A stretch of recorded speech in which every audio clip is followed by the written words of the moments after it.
कृष्ण गोविंद हरे मुरारी, हे नाथ नारायण वासुदेवा। श्री कृष्ण गोविंद हरे मुरारी, हे नाथ नारायण वासुदेवा। अथ तृतीय अध्याय, हिरण्यकशिपु की तपस्या और वर प्राप्ति। नारद जी ने कहा, युधिष्ठिर, अब हिरण्यकशिपु ने यह विचार किया कि मैं अजय, अमर, अजर और संसार का एक छत्र सम्राट बन जाऊं, जिससे कोई मेरे सामने खड़ा तक न हो सके। इसके लिए वह मंदराचल की एक घाटी में जाकर अत्यंत दारुण तपस्या करने लगा। वहाँ हाथ ऊपर उठाकर आकाश की ओर देखता हुआ वह पैर के अंगूठे के बल पर पृथ्वी पर खड़ा हो गया। उसकी जटाएं ऐसी चमक रही थी जैसे प्रलय काल में सूर्य की किरणें। जब वह इस प्रकार तपस्या में संलग्न हो गया, तब देवता लोग अपने अपने स्थानों और पद पर पुनः प्रतिष्ठापित हो गए। बहुत दिनों तक तपस्या करने के बाद उसकी तपस्या की आग धुएं के साथ सिर से निकलने लगी। वह चारों ओर फैल गई और ऊपर नीचे तथा अगल बगल के लोगों को जलाने लगी। उसकी लपट से नदी और समुद्र खौलने लगे। द्वीप और पर्वतों के सहित पृथ्वी डगमगाने लगी। ग्रह और तारे टूट टूट कर गिरने लगे तथा दसों दिशाओं में मानो आग लग गई। हिरण्यकशिपु की उस तपोमयी आग की लपटों से स्वर्ग के देवता भी जलने लगे। वे घबराकर स्वर्ग से ब्रह्मलोक में गए और ब्रह्मा जी से प्रार्थना करने लगे, हे देवताओं के भी आराध्य देव जगतपति ब्रह्मा जी, हम लोग हिरण्यकशिपु के तप की ज्वाला से जल रहे हैं। अब हम स्वर्ग में नहीं रह सकते। हे अनंत, हे सर्वाध्यक्ष, यदि आप उचित समझे तो अपनी सेवा करने वाली जनता का नाश होने से पहले ही यह ज्वाला शांत कर दीजिए।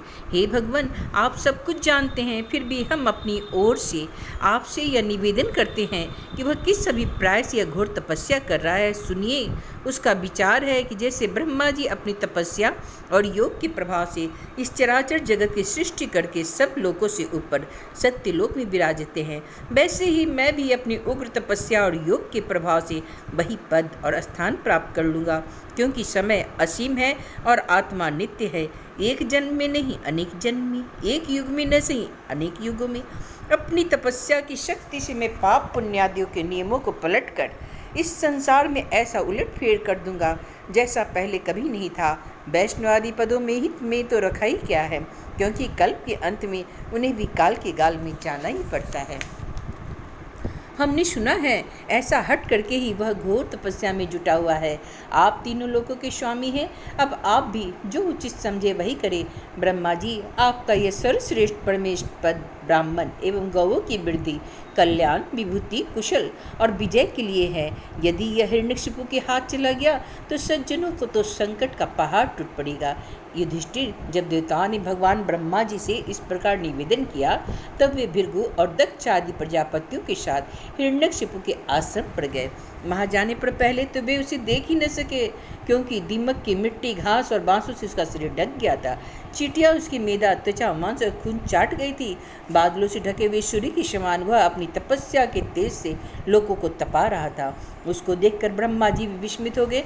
उन्होंने हंसते हुए कहा, ब्रह्मा जी ने कहा, बेटा हिरण्यकशिपु, उठो उठो, तुम्हारा कल्याण हो। कश्यप नंदन, अब तुम्हारी तपस्या सिद्ध हो गई है। मैं तुम्हें वर देने के लिए आया हूँ। तुम्हारी जो इच्छा हो बेखटके मांग लो।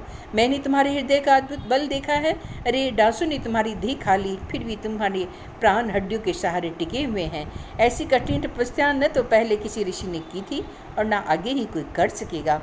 भला ऐसा कौन है जो देवताओं के 100 वर्ष तक बिना पानी के भी जीता रहे? बेटा हिरण्यकशिपु, तुम्हारा यह काम बड़े बड़े वीर पुरुष भी कठिनता से कर सकते हैं। तुमने इस तपोनिष्ठा से मुझे अपने बस में कर लिया है। हे दैत्य शिरोमणि, इसी से प्रसन्न होकर मैं तुम्हें जो कुछ मांगू दिए देता हूँ। तुम हो मरने वाले और मैं हूँ अमर, अतः तुम्हें मेरा यह दर्शन निष्फल नहीं हो सकता।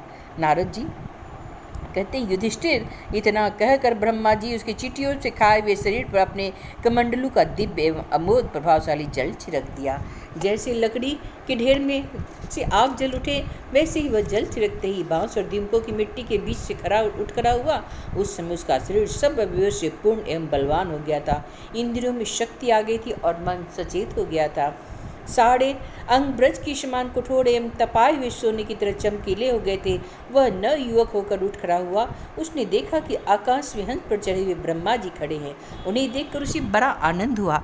अपना सिर पृथ्वी पर रखकर उसने उनको नमस्कार किया, फिर अंजलि बांधकर नम्र भाव से खड़ा हुआ और बड़े प्रेम से अपने निर्निमेष नयनों से उन्हें देखता हुआ गदगद वाणी से स्तुति करने लगा। उस समय उसके नेत्रों में आनंद के आंसू उमड़ रहे थे और सारा शरीर पुलकित हो रहा था। हिरण्यकशिपु ने कहा, कल्प के अंत में यह सारी सृष्टि काल के द्वारा प्रेरित तमोगुण से घने अंधकार से ढक गई थी। उस समय स्वयं प्रकाश स्वरूप आपने अपने तेज से पुनः इसे प्रकट किया था। आप ही अपने त्रिगुणमय रूप से इसकी रचना, रक्षा और संहार करते हैं। आप रजोगुण, सत्वगुण और तमोगुण के आश्रय भी हैं। आप ही के सबसे बड़े महान हैं, इसलिए मैं आपको नमस्कार करता हूँ। आप ही जगत के मूल कारण हैं। ज्ञान और विज्ञान आपकी मूर्ति है। प्राण, इंद्रिय, मन और बुद्धि आदि विकारों के द्वारा आपने अपने को प्रकट किया है। आप मुख्य प्राण सूत्रात्मा के रूप में चराचर जगत को अपने में नियंत्रण रखते हैं। आप ही प्रजा के रक्षक भी हैं। भगवान, चित्त, चेतना, मन और इंद्रियों के स्वामी आप ही हैं। पंचभूत, शब्दादि विषय और उनके संस्कारों के रचयिता भी महतत्व के रूप में आप ही हैं। जो वेद होता है, अधर्वणीय ब्रह्मा और उद्गाता इन ऋत्विजों से होने वाले यज्ञ का प्रतिपादन करते हैं, वे आपके ही शरीर हैं। उन्हीं के द्वारा अग्निष्टोम आदि 7 यज्ञों का आप विस्तार करते हैं। आप ही संपूर्ण प्राणियों के आत्मा हैं, क्योंकि आप अनादि, अनंत, अपार, सर्वज्ञ और अंतर्यामी हैं।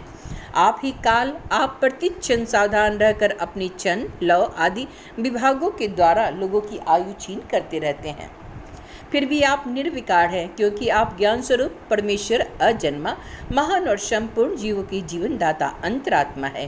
प्रभु, कार्य, कारण, चल और अचल ऐसी कोई भी वस्तु नहीं जो आपसे भिन्न हो। समस्त विद्या और कलाएं आपके शरीर हैं।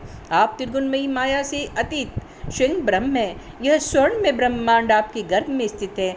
आप इसे अपने में ही प्रकट करते हैं। हे प्रभु, यह व्यक्त ब्रह्मांड आपका स्थूल शरीर है। इससे आप इंद्रिय, प्राण और मन के विषयों का उपभोग करते हैं, परंतु उस समय भी आप अपने परम ऐश्वर्यमय स्वरूप में ही स्थित रहते हैं। वस्तुतः आप पुराण पुरुष, स्थूल सूक्ष्म से पड़े ब्रह्म रूपी हैं। आप अपने अनंत और अव्यक्त स्वरूप से सारे जगत में व्याप्त हैं। चेतन और अचेतन दोनों ही आपकी शक्तियां हैं। भगवान, मैं आपको नमस्कार करता हूँ। प्रभु, आप समस्त वरदाताओं में श्रेष्ठ हैं। यदि आप मुझे अभिष्ट वर देना चाहते हैं तो ऐसा वर दीजिए कि आपके बनाए हुए किसी भी प्राणी से, चाहे वह मनुष्य हो या पशु, प्राणी हो या अप्राणी, देवता हो या दैत्य अथवा नाग आदि, किसी से भी मेरी मृत्यु न हो। भीतर बाहर, दिन में, रात्रि में आपके बनाए प्राणियों के अतिरिक्त और किसी भी जीव से अस्त्र शस्त्र, पृथ्वी या आकाश में कहीं भी मेरी मृत्यु न हो। युद्ध में कोई मेरा सामना न कर सके। मैं समस्त प्राणियों का एक छत्र सम्राट हूँ। इंद्र आदि समस्त लोकपालों में जैसी आपकी महिमा है, वैसी ही मेरी भी हो। तपस्वियों और योगियों को जो अक्षय ऐश्वर्य प्राप्त है, वही मुझे भी दीजिए। इति श्रीमद्भागवते महापुराणे परमहंस्यां संहितायां सप्तम स्कन्धे हिरण्यकशिपो वर्याचनं नाम तृतीयोऽध्याय। श्री कृष्ण गोविंद हरे मुरारी, हे नाथ नारायण वासुदेवा। श्री कृष्ण गोविंद हरे मुरारी, हे नाथ नारायण वासुदेवा।